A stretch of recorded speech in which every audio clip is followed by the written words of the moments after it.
Interview? Yeah. What's your name? Where are you from? And what do you do? My name's James Plant, from Conisbrough, and I work at Pizza Hut. Alright, so how are you doing? How's you doing out here? Are you struggling, or are you going to look forward to the game, and what's happening? I'm Fudge. Yeah. We'll not be putting that on the website.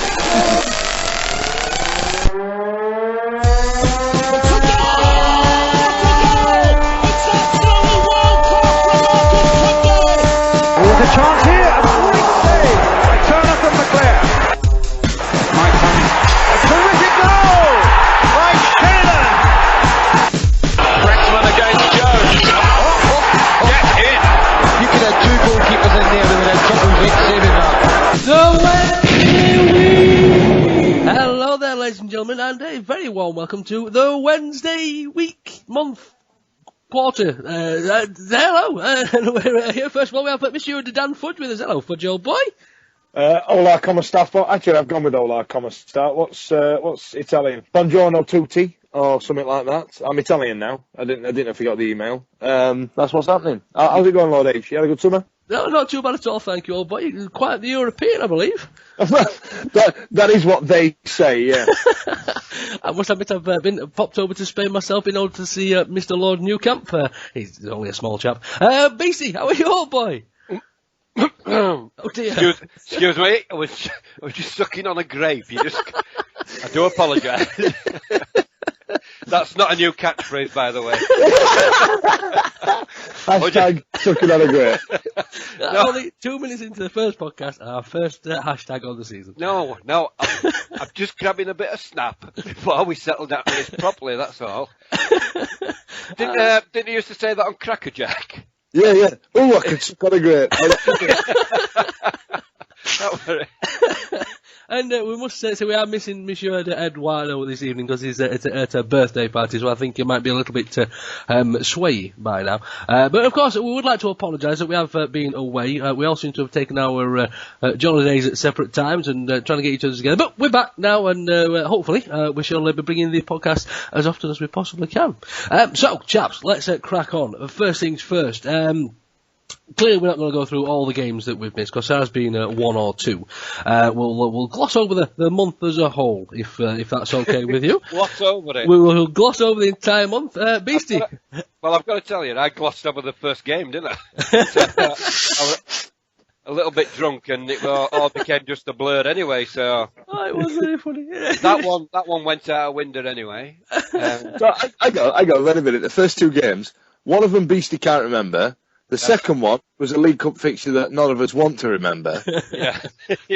Well, that's empty's taken care of then, chaps. This podcast is going to be 10 minutes long. The only thing I can remember from QPR was falling. I fell 4 rows of seats, and some guy who I'd never met before dragged me back up. And that's nice it. of him. Yeah, right in the match report the day afterward, absolute blinder. I'm not kidding. I can't remember the last time I watched a game where for 90 minutes it was just blurry. It was like somebody had sprinkled Vaseline on my eyes. I could not see anything. Have you seen the new Judge Dredd movie? The one No. from the last couple. Well, they've got a narcotic in that movie. It's called slow-mo. And it's like you're viewing the world in slow motion. I can imagine it being like that, Beast. That's exactly what it was. Somebody spiked me drink then. Somebody's been spiking Beastie's grapes. Just imagine, just imagine at the end of the game, everybody's left and there's Beastie still there going, 5 minutes injury time. It's injury time from. It's just hit him. To be fair, by the end of the game out, the only thing I was saying is, have we kicked off? When do we kick off? And I want that bad. Did everybody survive your little incident, Beastie? What falling, you mean? Yep. I've no idea. Absolutely no idea. I woke up the following morning with bruises all down my legs, and that was it. Oh, the young must have been so proud. If I get to see on the Football League show QPR, and there's a Beastie-shaped hole like in a cat, and in the seats, do you know what I mean? Well, to be fair, it was when Atinu'u scored, and I just leaned forward, and that was it. I went off. Well, as you brought it up then, Beattie, speaking of our new rather tall striker, what do you think of the chap so far?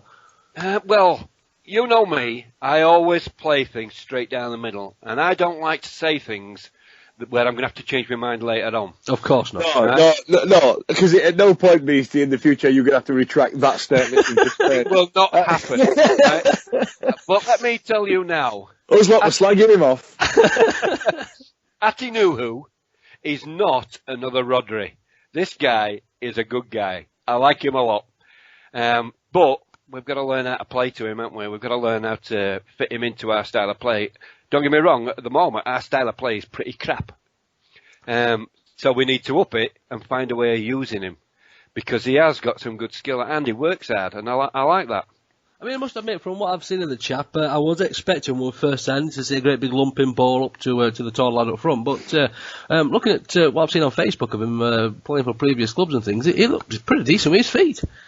Yeah, he is. That's absolutely right. And to be fair, he does remind me a little bit of Sibon in his aerial capacity because... You've stolen the words right out of my mouth there. I am sorry, mate, because he is... I think he's something like 6'6", is he, or 6'7", Atinuhu, and he jumps to 5'2". So, aerial prowess is not his strong suit, but... As you said, Lord H, he is very good with his feet, and we need to use that. It's no good just lumping ball forward for him because he ain't going to win headers for us. So far, what do you think of him, Fudge? Well, like I said, I can only echo what Beastie says about him. From what I've seen of him, I hope he's not another Rodri, where we all think he's the greatest thing since sliced bread after the first time we've seen him, and then all of a sudden we never hear him again. But I like him. I'm a big fan of what they call a good honest centre forward. Do you know what I mean? And I think he's that. And I think being a tall guy myself, you get lumped in. I mean, how many times have you heard, get the ball up to Crouchy and Crouchy will stick it in? But Crouchy's crap with his head. I mean, have you seen him with the ball at his feet? I mean, everybody talks about like Messi, Maradona even, that they've got a low centre of gravity and that's why they're so good with the ball. No, people who are good with the ball are good with the ball. It just happens that they're tall, and Peter Crouch and Andy Newell were tall. Yeah, that's it. I've just put them all in the same bracket. Messi, Crouch, Newell. Yeah. I'm on board with that. I'm on board with it. Yeah. Fantastic. Chaps, looking at other signings that we've had in so far, I would like to, first of all, point to Mr. Mag Homer. I was expecting good things, and I don't think he's disappointed too much so far. Fudge, what do you think of him so far, boy? I was sceptical when we signed him. I thought, what we got here? Why? I mean, where'd he come from? Burton? Yeah, that's right. Yeah, I thought that's where you bought suits from, not left wing. Do you know what I mean? I thought, bloody hell. For me, it's a big step. To come out of the league he's been in and to go up to the league he's going to now, it's a big jump. If it had been going up to League One, I thought, all right, fair enough, I'll give him the crack of the whip. But this championship that we're in, over the last 3 or 4 years, has become increasingly difficult, purely because a lot of us in this league have all played Premier League football. There is a pedigree now in the championship. Absolutely. And it's notoriously difficult to get out of. And to take that step out of whatever the hell league Burton are in to ours, I think J Mags has got a bit of a step up. Having said that, I don't think he's struggled, but I think there needs to be a lot more. He needs to knuckle down than he needs to want to learn. And I don't know if he's that type of character that will do that. Can I see him running around the pitch 20 times to improve his fitness? I can't. Does that make sense? Yeah, I agree with pretty much everything you've said there. Oh, this is no good. We can't be agreeing all the time. Really, it does scare me. It scares me a lot. Scares him greatless. It scares me stupid. Yeah. But when the little bit that we have seen of him, and it is only a little bit, he looks a capable player. He looks ready to learn, and he looks so strong. Both him and Atinuhu, they both look really, really strong players. Although they are, I suppose they're lacking in a little bit of stamina, aren't they? Which is where they're being found out. Yeah. And don't get me wrong.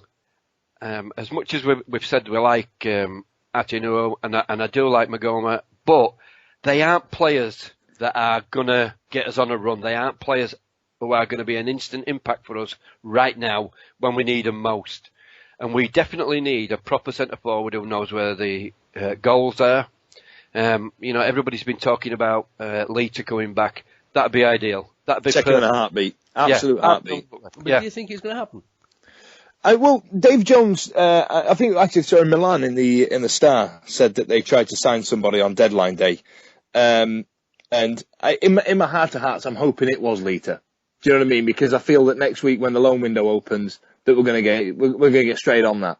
But then, and one of my friends tweeted it. He said, not signing somebody on transfer deadline day is a lot like being annoyed that you didn't do your homework on the bus on the way into school. Do you know what I mean? You've had all night. Sorry, you've had all night. That's your bloody homework. You've had all summer to strengthen your squad. And I can't understand how now transfer deadline day is a thing. Do you know what I mean? I can't believe it's become this monster that it is. Because all you've got to do is sit there and think, well, what the bloody hell have you been doing since May? Yeah. When you've got every single sports program on the telly and on the radio, devoting an entire day to deadline piss poor planning.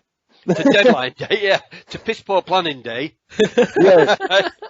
Then it's something that's been created just to whip up interest in game. No, it has no credibility really in football, does it? It's just there to whip up some sort of crap stuff that doesn't need to be there. It really does annoy me. I mean, I think I was listening to Radio Sheffield and they were saying somebody's on duty while 11 o'clock until it closes. I think, are you kidding? Right, you're only going to be talking about the 5 local clubs, and is anybody that bothered, right, about the 5 clubs who are outside the Premier League signing somebody from somewhere that, it's ridiculous. But look, let's be honest. Let's be honest with ourselves. We need to realise this. And some of the Wednesday fans, I don't like preaching to you. I believe that the game is a matter of opinion, and I don't like inflicting my opinion on anybody. I'm quite happy to listen to yours. Thus forth, we weren't going to sign anybody on transfer deadline day. If we did, it wasn't going to be a stellar signing. It was going to be a squad player like, for instance, Beastie said it's about Magoma and Nuru. Do you know what I mean? It'd have been a squad strengthener. It'd have been a Paul Corrie, a Reece McCabe. Do you know what I mean? What we are going to get, though, we are going to see about 3 or 4 loan signings come in the next few weeks, and I hope that one of them's Leroy Lita. But what about the fans' reaction to that, to just that not signing? Because some of them have been apoplectic, haven't they? They've gone double alley. Some of them are what my dad calls, bloody idiots. He's a technical fella, my old man.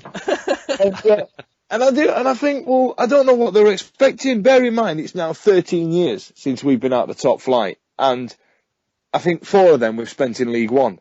And you've got to think, well, where have they been? Where have these fans been? I mean, is it because they see people signing Mesut Ozil for £42 million on telly? They're sat there thinking, oh, it must be nice to be a fan of them. They've just signed Mesut Ozil. What's my football club doing? Oh, no, bugger all. I tell you what, the bloody crap, this bloody team. You got to think, bloody hell, hang on a minute. Well, the things that I heard on Radio Sheffield were, how come Donny Rovers is signing somebody and we aren't? Well, the reason is that the person that Donny Rovers have signed, nobody else wants them. Yeah. And if Donny Rovers are the only team that want to sign that player, don't that tell you everything you need to know about the quality of that player? Why do we want to sign a player that Donny Rovers want? Surely we want to improve our squad. And if we don't, if we just want to sign players for the sake of signing them, then I'm sorry, we are living in cloud cuckoo land and we're going nowhere. Well, it's not like we've not signed anybody, chaps. That's the thing. We've made a fair few signings. I mean, obviously, looking back from the start of the season, we've got Mr. Helen, which I thought was a particularly important signing for us. We've got Mr. Zayati, which we will come on to ever so slightly as well. Obviously, we've got New Humagoma. So it's not like we've not signed anybody. Maybe it's just. Don't get me wrong. I do think we could do with a bit of a striker, another striker to give us, and hopefully, as you say, Leach will come in and fill that gap, and maybe another central midfielder as well. And of course, we've got that chap. On a season-long loan from Sampdoria. Savic, is it? Is that the fella? Yes. We're yet to see him. It is, Dave Jones has said he's going to give him a few weeks just to sort of get on his feet and bits and bobs, and we've yet to see him. And as far as I know, he's a quite a big chap as well. So it's not like there's nobody coming into the club. Is it just that are we expecting these super stellar signings with Mr. Milan putting plenty of cash on the table? Yeah, but do you think it's all following the same sort of line that we just love a big bloke up front? I mean, who don't? I'm a few birds down Rotherham that'll echo that, Beastie. Yeah. Exactly. You know, we're all men of the world. We're all metrosexual these days. I personally love a big man up front. Like he's stuck in his grapes. It's the way forward. And again, You've now just given the start of this show a sinister turn there, Lonnie. And again, I mean, looking at the chaps that we're bringing through as well, you've got to remember we've got quite a few youngsters in the squad, which is something we used to be very good at. I mean, for instance, Liam Palmer, who's been making a few appearances just recently. And, I mean, tell me what you think, chaps. How do you think he's getting on? Because, I mean, he's not been fantastic, but I don't think he's done terribly bad job at all. He hasn't done bad at all, especially when he has to play out of position at right back. But let's make no mistake about this. Every Wednesday fan that's seen him playing at right back knows he isn't a right back, and he will never ever be a right. Oh, absolutely, and it's terrifying to watch that as a fact. It is. But on the flip side, I mean, especially my mind's gone absolutely blank, chaps. The goal that Prutton scored. Yeah, when Palmer crossed it. That's the one. I mean, there was some silly bits of that match. I mean, he was sort of faffing about on the line and managed to run it out of play and things like that. Strangely enough, I'd just finished in that game having a little bit of a rantette. You, Yeah. A rantette. Yeah, that's not quite a rant, but it's not. It's a bit more than a whinge. I just finished having a little rantette about Prutton not having enough of an impact on game and we need to move him on, and Liam Palmer's crosses into the box being absolute rubbish. Oh. And no sooner had the words left my mouth than that ball went in and he knocked it back at net. And the young'un just looked at me and went, "Can you say more bad things about some other players?" And then threw you 4 flights of stairs down. Actually, that's probably why Miguel scored so many last year, Beast. Absolutely, yeah, because Peter was too busy moaning about it. Yeah, he's suddenly whinging about it. I'll teach him. I'll on at front. I'll bloody show him, innit? They were your luck, all of them. So anyway, that does bring us to a point, actually. Obviously, we had Burnley, Leeds, Millwall, Middlesbrough. I'm sure we'll cover them at some point. But Gardner, our captain. Yeah, it's not good news, is it? It's a fairly big blow, chaps. I mean, again, looking at the chap we brought in Zeta to sort of a partner Gardner, obviously played with him before at Hull. And I mean, I've not always been the biggest Gardner fan. When we first brought him in at the beginning of last season, I wasn't terribly impressed, and I believe Fudge was the same. Because he was keeping Lair out at the squad, to be fair. Absolutely. Yeah, it's not like you two to turn on our players, especially when I've bigged them up and said how good they are. I was slagging them off. Yeah. Now you're all over Gardner now, aren't you? But no, I do believe this is going to be quite a big lumping hit for us, chaps. Well, it was quite an innocuous little thing that he went off with. Yeah, I mean, I was told about Zayat from Hull fans and his partnership with Gardner, and they were saying it wasn't a good partnership at Hull, and that Zayat was a particular liability of Lair's standard. So it was. Is that the yardstick in which is measured?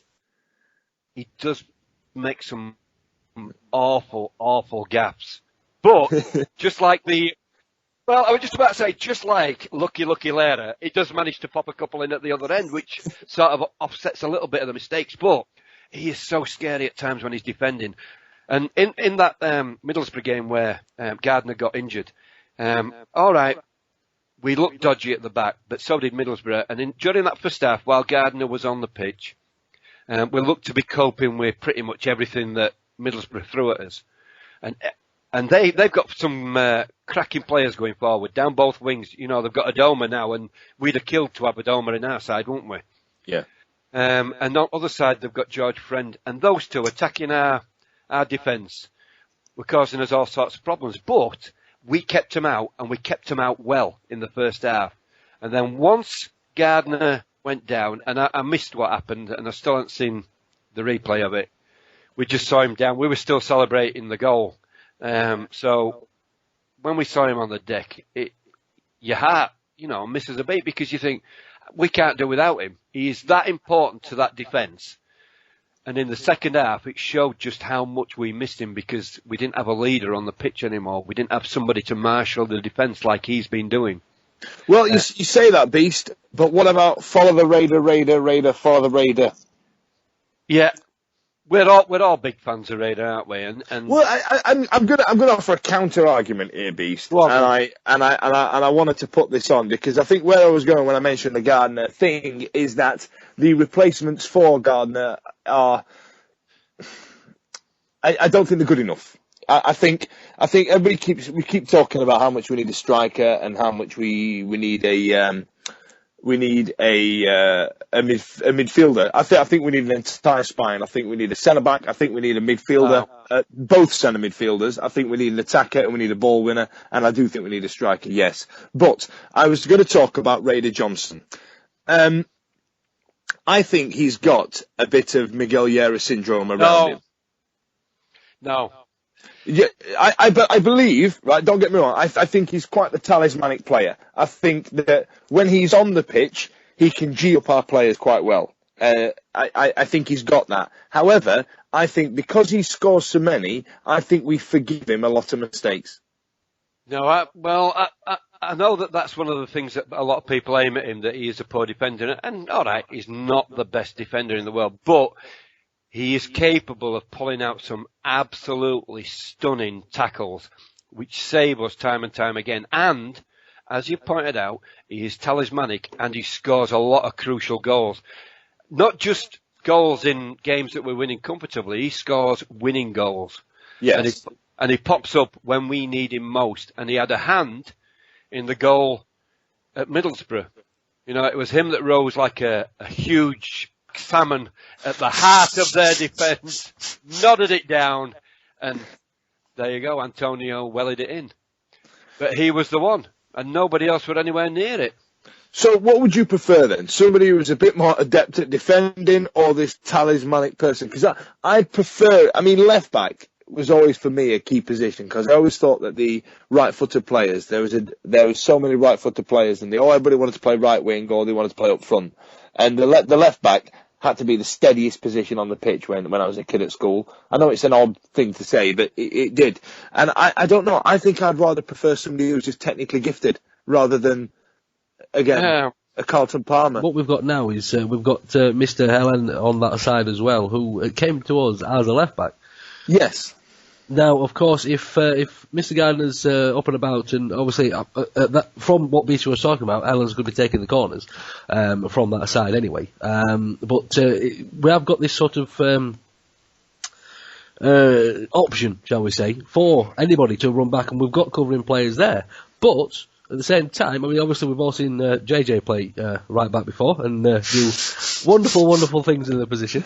But of course, just like last year when we saw Mr. Buxton sort of doing his super marvellous skills going forward as well, and we have seen it as an option before where there is cover for those two positions. It's sort of like we're playing a very bad wing back system. Yes. Well, for me, Lewis Buxton is a bigger miss to this defence than any of the players, and absolutely, both in going forward and getting on the overlap, and in being able to defend.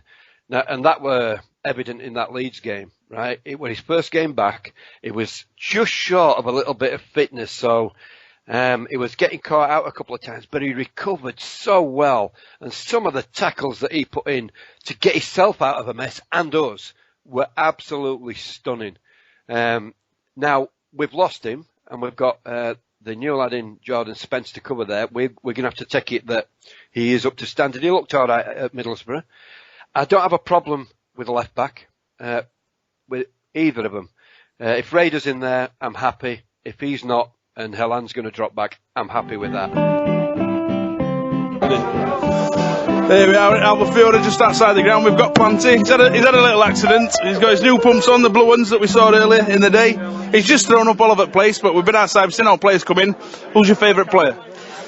Well, to start the day off, I felt okay earlier. I've had a few drinks, still fine. Met Gary Medine, shook his hand on that.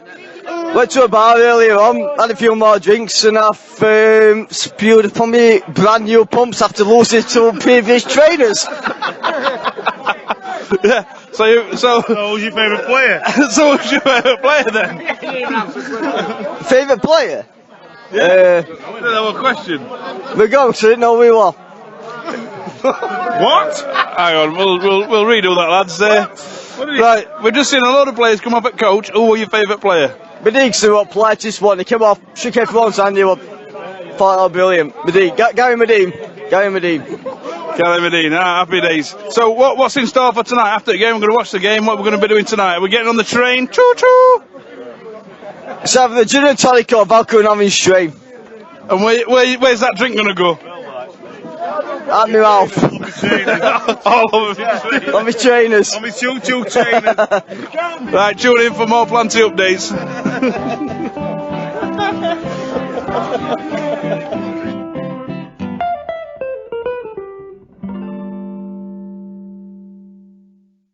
Now, this problem with the centre halves, right? Now, either we've got two spare centre halves to cover in Martin Taylor and Liera, or we haven't. If those two aren't there to cover for injuries, then why are they there? What they're there for. Yeah. Right? So we either play them or we get shut of them. One or the other. Right? Because if they are not good enough, then why have them on books? Well, I thought you touched on it earlier on, Beast, when you said you were speaking to the Hull fans and that the Gardner and Zayat partnership didn't really work. You never know. Zayat and Taylor might be the best bloody centre-back partner you've ever seen in your life. And I agree 100% with you. If they're not good enough to step into the fray, why the bloody are we paying them money? Well, according to Dave Jones, the reason that Liera went on was because of the position. He wouldn't play Martin Taylor on that side. So he didn't want to. He obviously didn't want to play Martin Taylor alongside Zayat. So if it's going to be a combination whilst Gardner's out, it's going to be Liera and Zayat, and that's it. So if Taylor's not good enough, he is, in my opinion. But if Dave Jones thinks he isn't good enough to take over from one of them, then he needs to be moved on. Absolutely. Yes. You know, I mean, I've sung the praises of Martin Taylor. Whenever he's played, I've always thought he's played well. I don't think our fans give him a fair crack of the whip. I think they should give him a fair crack of the whip. But too many of them want him out and want Lehrer in because Lehrer wears a funny hat and he screams a lot. Right now, I think you're forgetting the 90s centre parting as well. And the 90s centre parting, obviously. The Spanish dreamy eyes. Yeah. Oh, don't get me wrong, right? Liera is absolutely drop dead gorgeous. He's definitely a big man up front that we would all have, right? And I've been in the dressing room when he's removed his shirt, and I'm not kidding now. No word of a lie. Time stands still. It's like one of them adverts, right? Everything goes into slow motion, and I kid you not, every single man in that room, including all the first team, all the subs, all the second team, the reserves, everybody stops and looks at him. And he removes that shirt and everybody's jaw drops. And that's how it goes. That's how gorgeous he is. So We got somewhere with that, Beast, but I think you got waylaid, I think. Yeah, we're just getting carried away. This lovely image in my head. However, he's a crap footballer. Now, if we want an advert for selling the club, he's your man. But if we want somebody to defend properly, He's definitely not your man, in my opinion. But it's an old argument, isn't it? The Era and Taylor argument. We've had it before. We'll have it. You know, We'll probably have it for months to come. So, like I said about the squad, sorry, Beast. What do you think we're missing? All right, we do need a striker. Yeah, let's take that as a given. If you had, do you remember we did this at the back end of the season? Yeah, this is what I was going to say. Do we need a striker? Yes. I think centre mid is our biggest problem right now. Yeah, and I know where you're coming from with that. Everybody, for me, I've been to every game so far, about in the Rotherham game, which didn't interest me because it's the cup, right? But I've been to every game so far, and every Wednesday fan that's watching this side at the moment know where the problems are. So any Wednesday fans who think Dave Jones doesn't know where those problems are need the bumps felt, because he's not an idiot, right? He's looking at the same as us. Right, he knows where our weaknesses are, and our weaknesses are in the middle of the pitch and up front. Right, we need to be able to get somebody who can create something in midfield, and we need somebody who knows where the net is. And until we get that, we will not be a side that's progressing up this division. Now, the players that are in there at the moment have done okay. I'm loath to slag them off because I think they've been good servants to this club. But again. And I really do hate to slate David Prutton off, because I think he's an absolutely top professional. He represents his club absolutely outstandingly. I mean, this is a player, again, that's not without his checkered history as well. And I think we've grown up David Prutton when we signed him. Yeah, but he has grown up. He's a family man, and he's a very good ambassador for this club, shall we say now. He's learnt his lessons, and he's put all that rubbish stuff behind him, and anybody that is struggling with the fame and all the stuff that goes with it could do worse than go to David Prutton and seek advice, because he was a hothead once and he's not anymore. I think, but getting back to the point, on the pitch, I just don't think he is good enough anymore. And it pains me to say it, but he's only on from what I understand, he's on a monthly rolling contract. So he's not, we just need him out so we can get somebody in. Spend the money somewhere else. Yeah. Giles Coke's done fine. And against Middlesbrough, I thought it was a bit unfortunate to be taken off. He worked his socks off, and he did really, really well. And I would keep hold of him. But he needs somebody alongside him who's got a bit of experience and a bit of skill. This was exactly my point, experience. Because if you look at our defence, like Zayet, Gardner, Yera, they've got experience, vast experience, and some at the top level. Now, I don't think we've got that. I think in our midfield, we've got a lot of average. Corrie, McCabe, Coke, Prutton, they're not crap, but they're not good. Do you know what I mean? Yeah, they're not good enough at this moment to They're great squad players. They're great you're winning 2-0, you want to play the game out, get them on for the last half an hour, fine. Yeah, absolutely.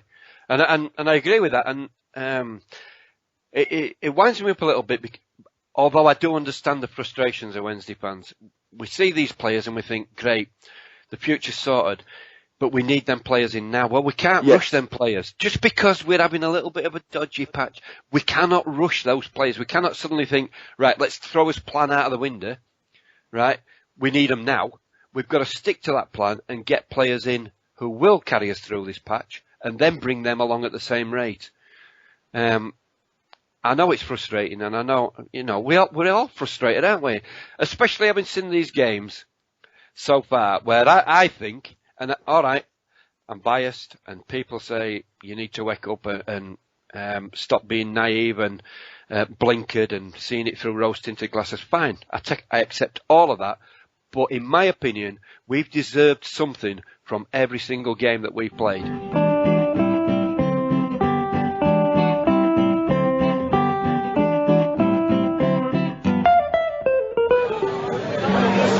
And we're back with plantyupdate.com and all that stuff. Time now is 02:24 after the game. We've been out, we've seen a couple of players. Planty's in front of me. We've got Smithy, Paul Prendy, we've got Paul Smith, and Planty, you've just been on the Brooklyn Bronco. Easy for me to say with these teeth. How do you reckon that went? Well, I'm fucking Bronco. Oh, but the first one, you lasted about a second and a half. Talk me through it. Well, I kind of climbed onto it, and by the time I had a chance to even grab onto the rope, it pulled me off. So, pulled you off, right, and we all kicked you back onto the top of it. You went back up, good lad, because that's what it's all about, getting back on the horse. So, what about your second run? Well, first time lasted 2 seconds, second time lasted about 4, so. And when I got off, worst thing about it, when I got off, it turned around and headbutted me, so. How's your leg? So. Which one? Both. You weren't living on that one before. You weren't living on both. Right, tonight's been a good night. Have you had a good night? Who have you seen tonight? What have you been up to? I think I've seen Crossinger, but I don't know. You haven't, no. You haven't seen Crossinger because he's not out tonight. Well, I was singing Crossinger. It weren't him, it was barman. Have I seen Liam Palmer? I think I've seen Liam Palmer. I've seen Palmer, haven't I? What else have you seen? McCabe. I've seen it, McCabe. Yeah. McCabe been out tonight. I've seen McCabe then. Got it. Did you see Bass Winger? Who's he? He's our new striker. That's Winger? Yeah. I thought it was Crossinger. Yeah, that's him. I thought it was Barman. Start him up, start him up. Start Nice one, nice one. Start him up, start him up. Oh, Crossinger. Oh, Crossinger. Oh, Crossinger. Go, Crossinger. Ain't it to you lads? Lad enough that, but thanks to her. That's a little tidbit from our little friend Planty.com. He's a diamond. See you later, bye. Hot dog! Hot dog! I'm not having enough today. I was going to ask you about the Millwall game, because reading your tweets, Beastie, it looked like that one stung, mate. It did hurt. That one really hurt, and it hurt a little bit because, and like the rest of the Wednesday fans, it hurt because I don't think we've seen Wednesday play 90 minutes of football in any game yet. Absolutely. I think we've seen us play 45 minutes in each game, and we're all the same, aren't we? All we want from our players is for them to do their best for 90 minutes. And if they put 90 minutes in, none of us can have any complaints against them. That's right, yeah. I mean, if we get undone by a last-minute goal that's fell off of Kirkland's arse, then unlucky, we can write it off, dust ourselves down for the next week. But if we haven't put a shift in, then yeah, the players are going to know about it. Yeah, absolutely. And so they should. If they aren't good enough, it's not their fault they're not good enough. But it's their fault if they aren't trying. And some of them haven't really put in a 90-minute performance, and that isn't good enough. That's not acceptable to any Wednesday fan. And the thing with that Millwall game is we had plenty of chances to finish that game off. And we were in the ascendancy. In that first half, we were absolutely miles above them. I couldn't believe that we were playing the same Millwall side that we played last season when we got away with a result at their place. Because they're nothing like, they are awful. But we allowed them back into that game, and we gave away that soft penalty. And anybody that thinks it wasn't a penalty, you're wrong. It were right in front of me, 10 foot away. That was a stone cold penalty every single time. But we should have been sorted well before that, and that's what hurt that in that game. Yeah. In the middle, I mean, it was a belting game. I mean, oh, crikey! I mean, we've not even took the mickey that they forgot the blinking shirts yet, Jack. Yeah, I've got to bring that up. That's hilarious. But quite literally, he had one job. Yeah. You know that line where you go, you had one job? Yeah, that's all he had. Do you know what I mean? His job title is to look after the kid. But I don't understand how it then got there by half time. Absolutely. It's not like he could have just nipped back down south to pick it up, is it? Yeah, I think. He's driving up the motorway and he's thinking, I know I've forgotten something. Yeah, I forgot something. Right. Forgot something. I've got my van. I've got my team are on bus. Yeah. The Kitman badge. Yeah. I've got my ID card. Yeah. I've got an image. I've got an image in my head of a big man up front. Yep. What more do I need today? Maybe that's what I've got a big bag of grapes. What more do I need? But, I mean, also, in that game, chaps, in the Millwall game itself, there was another penalty shout in there from a Wednesday point of view as well. Yes, the keeper. Absolutely. I don't know if I thought Mr. Bywater was trying to do us a favour by, from what I thought was a clear penalty. It was a clear penalty, yeah. Absolutely. And again, we've sung his praises on this show loads all through last season and the season before, haven't we, Bywater? Yeah. We absolutely love the guy, and you could tell when he came onto the pitch, he loved being back there and he loved being amongst the Wednesday fans. He applauded more times than you know he ought to have done, really, I suppose, and he acknowledged the Wednesday fans. But I feel like I'm talking out of class. Do you know what I mean? It's just so awful, this, but he was dreadful. Absolutely dreadful. But then again, so was Mark Beavers, I thought, as well. Well, Beavers weren't the best either. No, he won't. But blimey, pretty much every situation we had where we could and should have scored a goal came from Bywater's poor keeping. So all those who think that it was a bad move, get shit of him. Again, get your send down to the doctors and get your bumps felt, because it's wrong. Your bumps felt. I don't even know what that means, but I love it.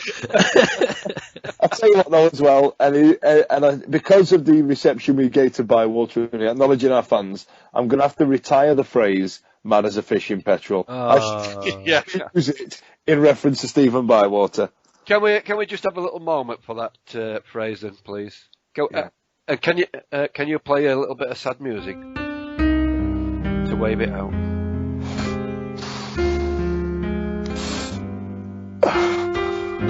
It's alright. That's that great. Well and truly sucked.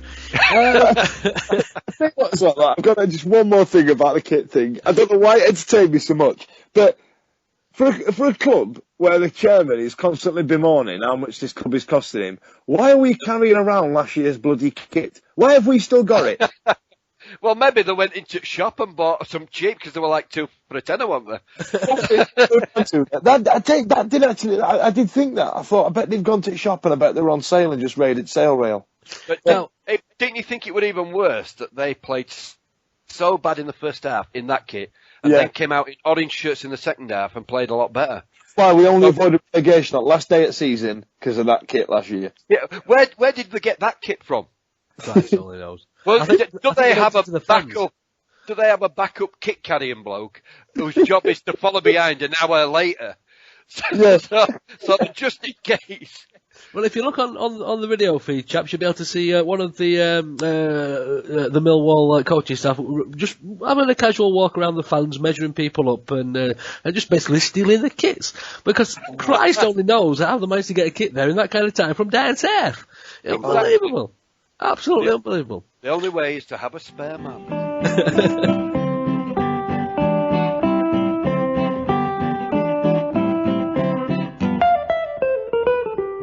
Here we are in Albufeira. We've just watched the game 2 days ago. Good game.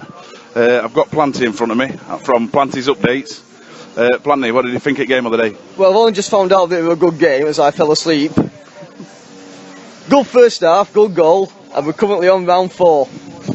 Round 4, what? Drinking day round 4, we alright, yeah? Drinking day round 4. Just having Malibu and pineapple. Malibu and pineapple, Planty's drink it day. We've got tickets now, we've got a game on Saturday against Hull. Any information on Hull? Got any inside tips that you know about? Any transfers, any players coming in? No, none whatsoever. That's Planty's world, he knows nothing. Right, tune in for more from Planty.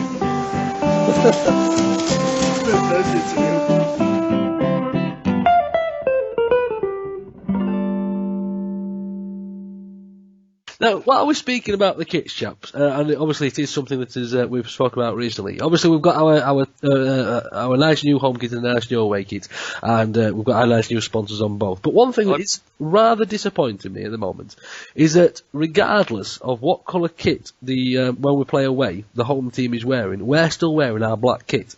Yeah. Is it a case now that we are never going to see blue and white stripes away from home anymore? I don't know, maybe it's to do with sponsors, isn't it? I think it must be because, I mean, obviously against Middlesbrough, there was no reason that we should be wearing our nice, lovely blue and white stripes. But let's be fair, if you paid 100 grand or whatever, don't know, whatever it is, to sponsor the away shirt for, 30 or 40 games a season, then that's what you want, isn't it? Well, then you say, look, we can have this. I mean, if it is a money-making exercise, then I'm not necessarily saying I'm going to agree with it, but I can certainly understand it. But then you say, look, obviously this will all be worked out before the season starts. You say, if you're going to sponsor the home kit, that's that much. If you're going to sponsor the away kit, then it's less, because you're not going to see it as much. But I want to see my blue and white stripes when we're playing away. Yeah, but I've got to be honest here. I might be going against it, but I really hate that home shirt. It's awful. And are you a hashtag stripe wanker, Beastie? No, I've liked pretty much every other home shirt that we've had recently. Last year's were fine, but this, it took a while to grow on me, did last season, and the one before, but I got on board with it. This is awful, and I do like the away shirt. So I'm all for it. Sod you with your stripy away shirts. I want that black one. Smiles better. But I like the new home shirt. I like the blue. I like the way it's come away from stripes for a little bit. I like the way I love the shade of blue that it is, because the last one was quite dark. This one's brighter. You might as well go and support Huddersfield then. No, Huddersfield. Get your send down, Gal Farm. Go on. Away with it. Gal Farm. But no, I don't know if it's something that other teams are doing as well. It's not something I've noticed from anywhere else. Is it just us that's doing this? Is it just a money-making venture? Well, I tell you what, you've got to ask about the money we're actually making, because who the bloody hell has heard of One Disco and Bartercard? Do you know what I mean? And I said this in my pre-season rant that you were kind enough to retweet, Lord Hillsborough, about the kit. Now, I was bemoaning the fact that the kit took so long to come out. It came out 2 days before the start of the season. Now, for me, I didn't know if I was looking into it too much, but a lot of other teams on the last home game of the season actually play the game in their new season's kit. Because if you think about it, a great gift for a Sheffield Wednesday fan is the shirt. Now, not everybody's born in September, October, August. So, can you imagine? We've missed out on 3 months worth of birthdays, 3 months worth of gift-giving opportunities. So, 3 months of fans being able to buy the bloody kit because they want to buy the kit. I don't understand how these things aren't already put in place. I can't get my head round it. I can't get my head round somebody in May somebody in April going, Christ, we better think about next year's kit. Well, I enjoyed that rant. I just can't understand it. It's a business. Can I just say, they did announce that it's been the best-selling home shirt for ages, didn't they? It's always the best bloody selling home shirt. Every bloody year it's the best-selling bloody home shirt. What was that awful monstrosity, the first two, it was 2010, the one with the black V and the bloody cheap snidey pudsey bear on the front. It was bloody awful. Oh, that one miles better than this. We're going to get Fudge on a full kit round. So basically, chaps, we haven't got time for Fudge on his full kit round. We are really going to have to set up a separate podcast each week for Fudge's kit round. But no, I mean, all I can say just to round this up about the kit is that there must have been an outbreak of cataracts in Sheffield the day that went on sale. I tell you what it is. Anybody that spot that, I'm telling you now, it's just ridiculous. You have got absolutely no taste. You all shop at IKEA. You all shop at TK Maxx, because if you're buying that shirt, that is your style. Like me. Next week. It's just awful. And One Disco, I'll be going there in Tenerife. It's a nightclub. I tell you what, my favourite bit of the entire kit launch was a few people trying to play devil's advocate to my ranting about the late release of the kit.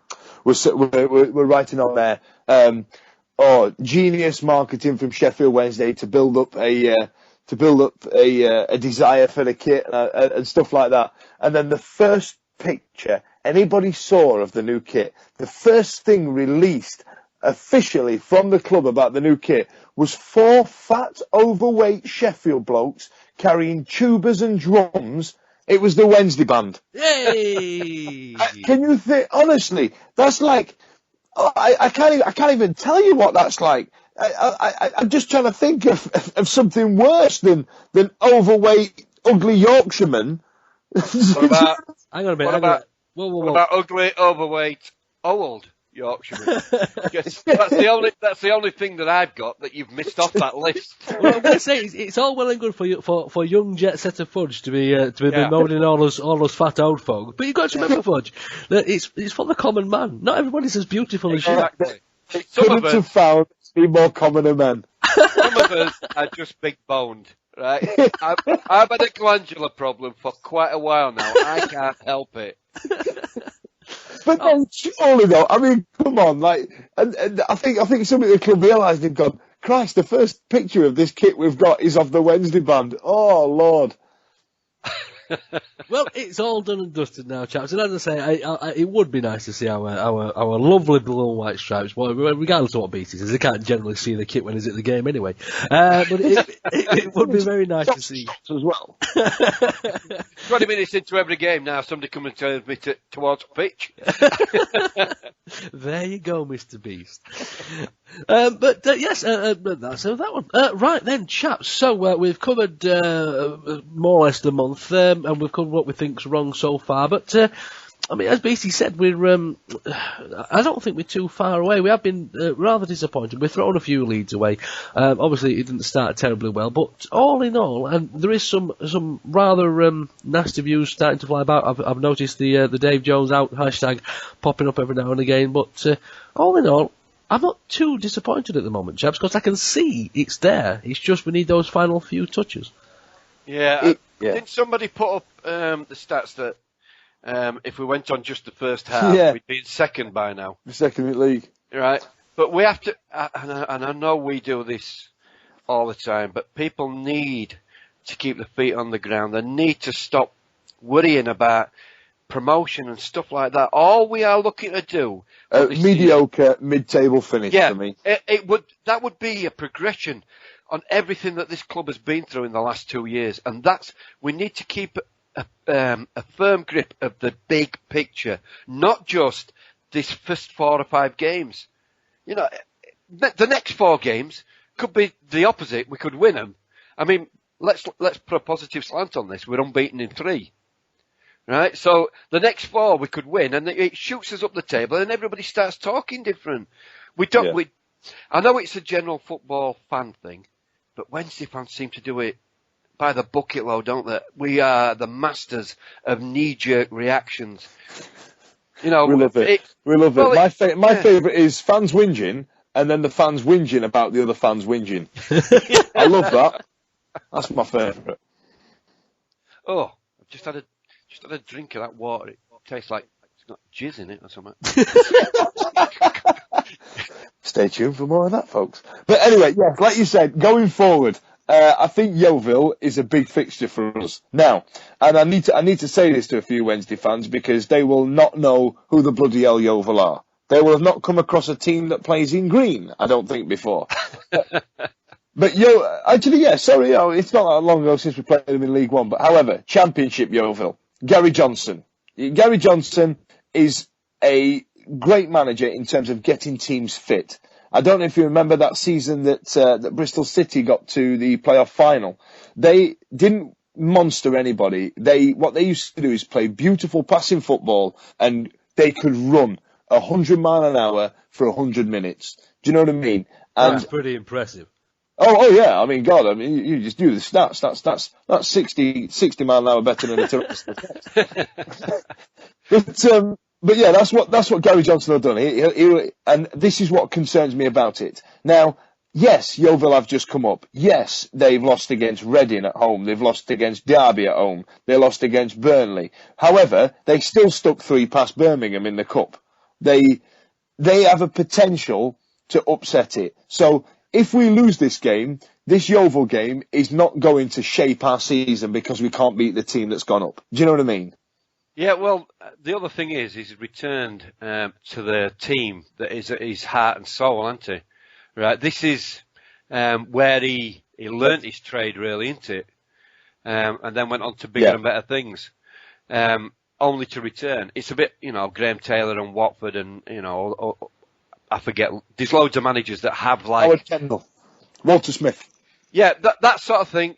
They all have a team that is at their heart, that is part of their makeup. And Yeovil are part of Gary Johnson's. Now, as you say, he knows how to work on a shoestring. He knows how to get the best out of below average players, if you like. And he will be telling them, as we found out in the past when we played them in the division below, he will be telling them they're coming to a big club at a big ground. Don't give us a minute, and make sure you shut the crowd up and get the crowd on the team's back. Yeah. And that's all they will be trying to do right from the start. They will be snapping at us and not giving us a minute. And it's up to our players and our fans to be patient. To definitely not rise to it, to get behind the team and be patient and wait and wait and wait. And if we only win 1-0, who cares? Right? Yeah. It's 3 points on the board, and that's all that matters. And anybody that goes on Radio Sheffield afterwards, whinging and saying it's only Yeovil, it's only we've only beat Yeovil, then you're an idiot. I don't give a monkeys about that, right? Yeah. It's another championship team. It's a team that's below us, and we need to keep them below us, and that's all that matters. That is all that matters. That's right. Dead right. Let's give him respect as if we were playing Cardiff last year. These aren't a pushover like you'd be expecting them to be. No, they're coming up here, and they'll have absolutely no fear. They won't be overawed. He will have their minds set on turning us over. Because I tell you what, the difference between Yeovil and Sheffield Wednesday coming up last year is that they have got no expectation in this league whatsoever. Yeah, absolutely. They've come up here like we would going up into the Premier League, there to enjoy the ride. Yeah. They've come up here to enjoy the ride. They've not been up this high before. It's a new experience for them. They're loving it going to bigger grounds. Our ground is no longer a novelty for them. I tell you what, though, Beast, bloody hell. It's like us going up into the Premier League. I still think there'll be some of our fans still left up there that'd be like, we're Sheffield Wednesday. We should be top half at least at bloody Premier League. Yeah, absolutely. I know.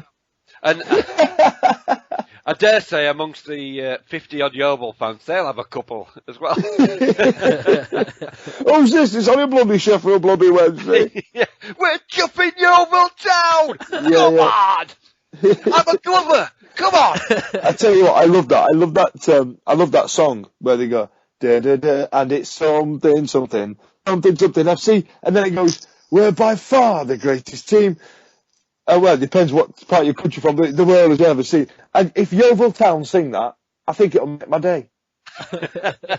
I just love that. Do you know what I mean? The idea of going up to somebody who's been across the world, somebody well-travelled like the Pope, do you know what I mean? And going, excuse me, Mr. Pop. He's been about a bit. Yeah. Who is by far the greatest team you've ever seen? And him turning around and going, well, it's clearly Yeovil. What's the matter with you, stupid son? Do you know what I mean? Yeah.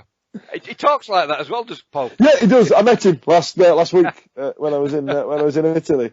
It's all for cameras, all that accent. Do you know what I mean? It's all right, I love. You know what I mean? What do you say? All right, Judd. Yeah. All right. You want to see me bloody car, love, innit? I said, we'll go out and get a 99 or something, innit, love? Oh, he's such the European, isn't he, Beastie? I know. Yes, So then, chaps, Yeovil game. Go on, let's say we haven't done this for a while. Give me, Fudgy, you first of all, old boy, give me a score. 1-0. 1-0, where's his Beastie? Well, I'm going to go 2-0. I think I can't help it, and having just gone through all that we've just said, that we've got to show them respect, and they are a championship side. But we're going to spank them. I still be so disappointed if we don't beat them, because it is on a Yeovil.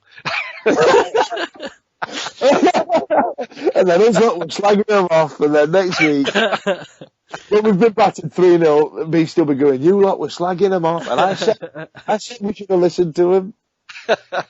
Well, that's not me. You've mistaken me. I think it's Eddie you're thinking of.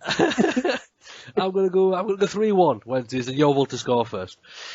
Just to shut Beastie up for a bit. Right then, chaps. So, I think that's all the business that I've got on my sheet for this evening. Do you chaps have anything else? get well soon, Mr. Gardner. Yeah, absolutely. We will miss him, and let's just hope that Milan and Dave Jones do the business in the loan window and get us the players that we need. And shut Wednesday fans up if no else. Absolutely. Yeah. Speaking of shutting Wednesday fans up, I think what I might do right now is, I'm going to do it. I'm going to have a whinge about the fans whinging on Twitter. Yeah, That'll not confuse any of them. I'm going to make that full circle there, Alan. Can't believe you're all whinging about them whinges. What's the matter with you? Right then, chaps. So, just to let you know, throughout the podcast, we have been playing clips from the Planty updates. Planty is a lovely chap who was over there in Portugal with the Cunnish Owls, and Mr. Jonathan Prendergast of the Cunnish Owls, who you can catch up with on Twitter. Do please go over there; they're very funny chaps indeed. And they were providing us with a sort of a commentary from over there in Portugal. Now we apologise to the Cunnish Owls. We're going to put these in, obviously the podcast a little bit closer to the time, but still, I do hope you do find them very enjoyable. And for more Planty updates, do pop there to Twitter see the Cunnish Owls, and you'll see all the photos, and also you'll see Planty being told off by a policeman on a horse for weeing in a bush. It's incredibly funny. Do pop over there. Right then, so Mr. Fudge, can we have a goodbye from you? Yeah, see you later. And Mr. Beast, can we have if you're not stuck in a grape at the moment, can we trouble you for a goodbye? No, my grape is skinless now. You can have a goodbye. Goodbye. I'm not even going to ask. And it's a goodbye from me, ladies. Of course, you can get all of us over there on Twitter at TWWcast. You can email the show, of course, at twwpodcast@gmail.com. Mr. Fudge, I did forget to ask if people can get hold of you over there on Twitter. Where do we need to find you? At Dan Fudge on Twitter. Yeah, get all of that. It's me. There's a picture of me nan, and it says I'm quite the European. Get a vote. Mr. the Beast, where can we get hold of you, old boy? You know who I miss? I miss Dave of Dave and Fudge. I do miss Dave. Oh, I miss Dave. He was the real linchpin of that group, wasn't he? Absolutely. Well, he's available on Twitter, Dave O'Reilly, if you want to get involved there. Yeah, good old Dave. I can't believe he's getting a mention. Good old Dave. Yeah, you can get in touch with me at Beastie _ or at I've sucked a grape to death. What did I give you there? God only knows. Hang on. No, you get in touch with me at Beastie _ on Twitter or on owlsalive.com or hashtag I've sucked a grape to death. Or I like a big man up front. Of course. No, you don't want to go to I like a big man up front.com. Especially if you're at work, it's not going to allow. Oh God. You can get hold of me over there on Twitter as well at Lord_H. That's L0RD_H. And of course, we'll be more than happy to have a little chat with you. So then, chaps, we shall say toodaloo for the evening. Be good, be safe, and we shall see you very soon. And here we are, we just walked into a quiet pub. Some bloke just put this on and decided he wanted to sing it. Little did he know that we're all sat in a corner and we just screamed our head off. Happy days. Wait for it, wait for it.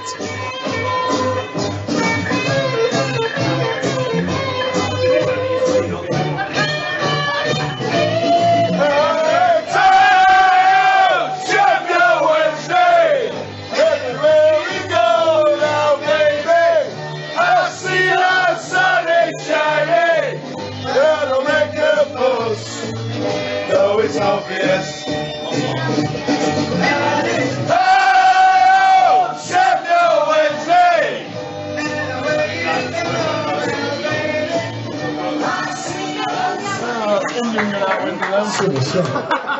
And there you have it. We were going for an Indian, but looks like we're going down the strip. See you later. Choo choo!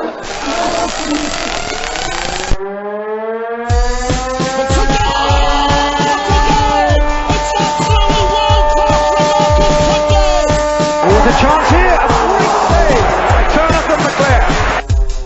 Mike Hunn, a terrific goal by Taylor. Brexman against Jones. Get in. You can have two goalkeepers in there with an trouble with saving that. No,